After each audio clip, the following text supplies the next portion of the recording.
Subscribe the HN Studio channel and press the bell icon for future updates.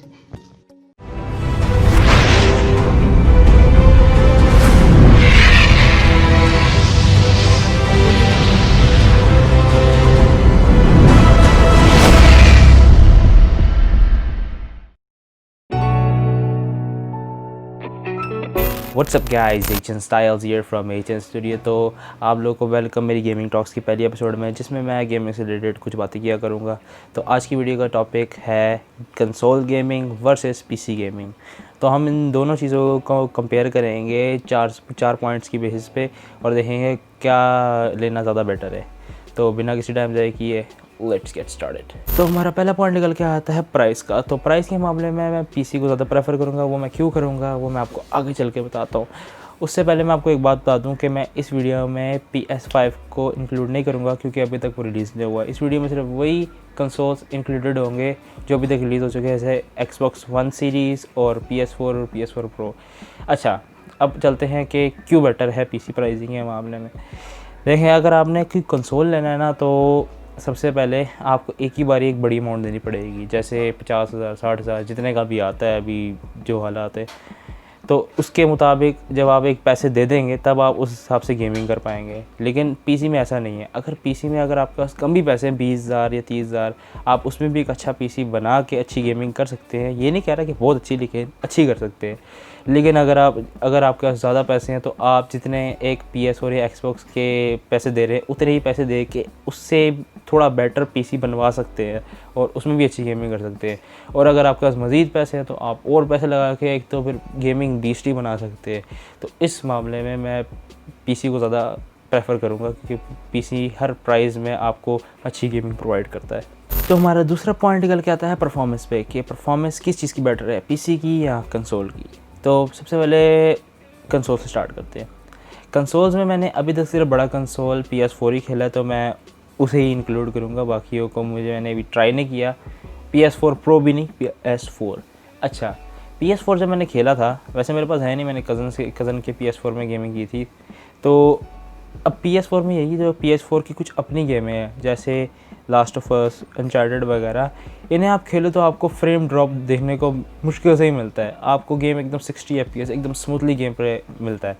लेकिन अगर फ़र्ज़ करें उसकी जब मैंने PS4 पे जब जस्ट कॉज 3 लगाई थी, तो उसमें आपको पता है जस्ट कॉज 3 में एकदम से सारे जो एक्सप्लोजन्स, एकदम सारे जो मैकेनिक्स हैं, जो असल में इंसिडेंट होते हैं, उन्हें सारा एग्जैजरेट करके दिखाया गया है। तो उसमें जब धमाके होते हैं ना, तो उसके PS4 के ड्रॉप्स ऐसे गिरे थे जैसे कोई बात ही नहीं, गेम अटकने लग गई थी। तो अगर आप इस मुकाबले में उतने ही का अगर एक पीसी लें, जैसे फ़र्ज़ करें PS4 40,000 का है, अगर आप 40,000 का पीसी क्या नाम है बनवाएं, तो आप उसमें बिना फ्रेम ड्रॉप किए बेटर गेमिंग कर सकते हैं। तो परफॉर्मेंस के अब एक ही बात देख लेना, गेम सारी पीसी पे ही बनती हैं। जो PS4 में चाहे हों वगैरह या Xbox में हो, वो सारी पीसी पे डिज़ाइन होती हैं। तो पीसी उसे फिर किस तरह बेटर नहीं चलाएगा। जब वो गेम बना सकता है तो बेटर चला भी सकता है। तो मैं इसमें भी पीसी को ज़्यादा बेटर कहूँगा। तो हमारा तीसरा पॉइंट निकल के आता है गेमिंग एक्सपीरियंस का। क्या गेम्स खेलने का ज़्यादा मज़ा किस पे आता है, गेम्स का खेलने का एक्सपीरियंस ज़्यादा किस पे अच्छा रहता है। तो सबसे पहले हम पीसी स्टार्ट करते हैं।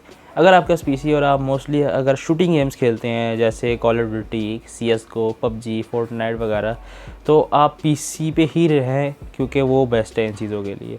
क्योंकि जब हम कोई शूटिंग गेम खेलते हैं, जैसे PUBG लगा लें, तो हम फ़ौरन एनिमी की तरफ रिएक्ट करना होता है। जब एनिमी मारे तो हमने फ़ौरन रिएक्ट करना होता है और हमें एकदम चौकन्ना रहना होता है।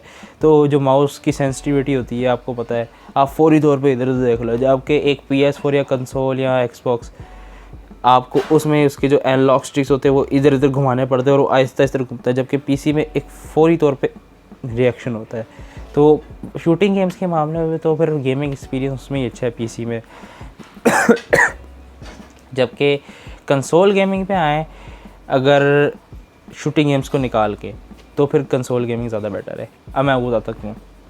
अब अगर आप कोई फ़र्ज़ करें रेसिंग गेम खेल रहे कंसोल पे, तो आपको जो उस पर पीछे वो ट्रिगर्स हैं, जो R2 L2 या RB या LB जो से कहते हैं, इनके ज़बान में, एक्सबॉक्स के ज़बान में, वो आप जब दबाते तो आपको एकदम एक्सीलेटर का फील या ब्रेक की फील आती है। जैसे गाड़ी में ये होता है कि अगर आप उसे प्रेस करो ऊपर नीचे आता है।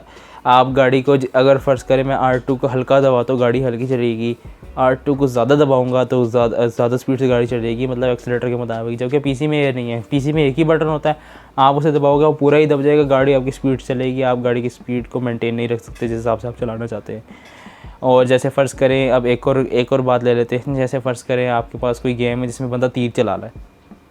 अब तीर चलाते वक्त PS4 वगैरह में आपको टच पैड दिया होता है। कुछ गेमों में होता है आप टच पैड पे तीर को यूँ खींचे और फिर छोड़े तो आपका तीर निकलता है, जो काफ़ी रियलिस्टिक फ़ील होता है। उसके अलावा आपको PS4 में मोशन सेंसर मिल जाते हैं। अब कुछ गेमें ऐसी हैं जिसमें आपके पास फ़र्ज़ करें आपके करैक्टर के पास टॉर्च है और वो टॉर्च किसी चलते चलते किसी टेक्निकल फॉल्ट की वजह से बंद हो जाती है, तो आप अपना PS4 का कंट्रोलर या एक्सबॉक्स का कंट्रोलर लें और उन्हें हाथ पे मारें तो एकदम जैसे असल में नहीं होता, टॉर्च ख़राब होती है, हाथ में मारते ठीक हो जाती है। तो इसी तरह PS4 का कंट्रोलर हाथ में मारेंगे तो टॉर्च चल पड़ेगी। मतलब इस तरह के उसके कंट्रोलर में ऐसी फीचर्स दिए हुए हैं ना जिससे आपको गेमिंग एक्सपीरियंस मतलब खेलने में ओवरऑल मज़ा ज़्यादा आता है। और PS4 में अगर बात करें तो PS4 में आपको VR भी मिलता है। VR वैसे आप PC के साथ भी लगा सकते हैं, लेकिन PS4 के साथ लगाएंगे तो आपको PS4 का VR और उसका कंट्रोलर खेलते हुए ज़्यादा मज़ा आएगा। तो गेमिंग एक्सपीरियंस के मामले में कंसोल गेमिंग ज़्यादा बेटर है मेरे ख्याल से। तो हम चलते हैं अपने चौथे और आखिरी पॉइंट की तरफ, जो है गेम्स। और ये बहुत इंपॉर्टेंट पॉइंट है क्योंकि अगर गेम्स ही नहीं है और हमने गेमिंग करनी तो फ़ायदा, इसलिए पॉइंट बहुत इंपॉर्टेंट है। तो सबसे पहले हम PC और Xbox दोनों को इकट्ठा कंसीडर करते हैं क्योंकि इनकी गेम्स काफ़ी हद तक सिमिलर है। जो Xbox में है वो PC में है, जैसे Assassin's creed, GTA, resident evil, watch dog, ये सारी इन दोनों में है। लेकिन एक गेम की कमी है जो अच्छी है, वैसे बहुत सारी गेम की कमी होगी लेकिन एक गेम की कमी है जो PC में नहीं, जो होनी चाहिए थी, वो है red dead redemption 1। Red dead redemption 2 PC में है ही लेकिन 1 नहीं है। 1 सिर्फ Xbox में अवेलेबल है। तो काफ़ी गेम्स उनकी सिमिलर है, लेकिन उन गेम्स की बात करते हैं जो सिर्फ PC और Xbox में खेली जा सकती है, वो एक ही है जो बेस्ट है, वो है gears of war. Gears of war originally ज़्यादातर Xbox में ही मिलेगी, लेकिन उसके कुछ पार्ट आप PC में भी खेल सकते हैं। तो सिर्फ PC और Xbox में यही चीज़ स्पेशल है। तो अब हम बात करते हैं PS4 की। और PS4 जाना ही जाता अपनी गेम्स की वजह से। वो इसलिए क्योंकि जो भी मैंने गेम्स आपको Xbox और PC की बताई हैं, जैसे असैसिन्स क्रीड, GTA, उसके अलावा वॉच डॉग्स, रेजिडेंट ईवल, ये सारी PS4 में अवेलेबल हैं ही, गेयर्स ऑफ वॉर को निकाल के। साथ ही साथ PS4 के जो एक्सक्लूसिव्स हैं वो ऐसे एक्सक्लूसिव है जिन्हें गेम ऑफ द ईयर का अवार्ड भी मिल चुका है, और गेम उस जैसे एक्सक्लूसिव किसी कंसोल में नहीं है। और यही मेन रीज़न बनता है कंसोल मतलब PS4 वाले कंसोल को लेने का।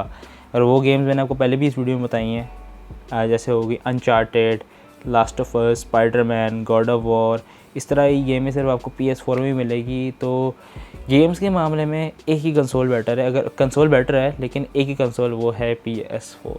तो हमने इन चारों पॉइंट्स की बेस पे इन दोनों प्लेटफॉर्म्स को कंपेयर कर लिया और अब तक तो आप लोगों को पता लग ही गया होगा कि कौन सा प्लेटफॉर्म बेहतर है। लेकिन अगर आप असली मुझसे पूछे क्या तुम कौन सा लेना चाहोगे, तो मैं Xbox को निकाल के PS4 और PC दोनों को लेना चाहूँगा, क्योंकि इन दोनों पे गेमिंग करके लाइव स्ट्रीम करने का मुझे मज़ा बहुत आता है। लेकिन अगर आप लोग मुझे एक ही ऑप्शन देंगे कौन सा लेना है, एक बताओ, तो मैं PS को कंसीडर करूँगा, क्योंकि मैं बचपन से ही PS पे गेमिंग करते आ रहा हूँ और मुझे वो उस पर गेमिंग करने का ज़्यादा मज़ा आता है, तो इसलिए मैं PC नहीं लूँगा। लेकिन एट दी एंड ये सारा मेरा ओपिनियन है, हर किसी की चॉइसेस अलग अलग होती हैं। तो यही थी आज की वीडियो, उम्मीद करता हूँ आप लोगों को पसंद आई होगी। तो मिलते हैं अगली वीडियो में। So till then keep smiling and be happy. We'll be right back.